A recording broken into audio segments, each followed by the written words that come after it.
High, good morning.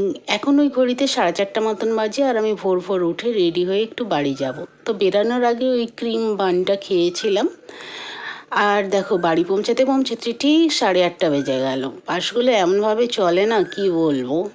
যাই হোক, আজকে বাড়ির সব ছাদের পাটা খোলা হচ্ছে, আর এই ছাদটাও একটু পরিষ্কার করে দেবে। আমার তো অনেক কাজ আছে, তাই ঘরে বসে থেকে লাভ নেই, বেরিয়ে পড়লাম। আর রাস্তায় এই ফুলগুলো ফুটতে দেখেছিলাম, মাধবীলতা। খুবই পছন্দের ফুল, তাই নিয়ে নিলাম। গ্রিলের দোকানে গেছিলাম গ্রিল নিতে, কিন্তু হয়নি। কিন্তু প্রাপ্তি হলো এই যে এই দুটো। আচ্ছা, এটা কি ফল বলো তো? কেউ বলতে পারবে? খেতে কিন্তু এর ভিতরের বীজটা দারুণ। আর এই অ্যালোভেরা গাছ দুটো মাসির বাড়ি থেকে নিয়ে এসেছিলাম। এইসব করতে করতেই তো আমার প্রায় 1:30 বেজে গেছিলো, তাই বাসে আবার উঠে পড়লাম। আর বছর দুয়েক পর আমি এরকম এইসব চিপস খাচ্ছি আর কি।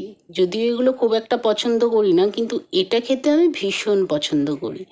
খুচুর খাচুর মুখ চালাতে চালাতেই পৌঁছে গেলাম বাড়ি। তারপর একটু ঘুমিয়েছিলাম, আর ঘুম থেকে উঠে ভাত ডাল সবজি খেয়ে চলে গেছিলাম ডিউটি।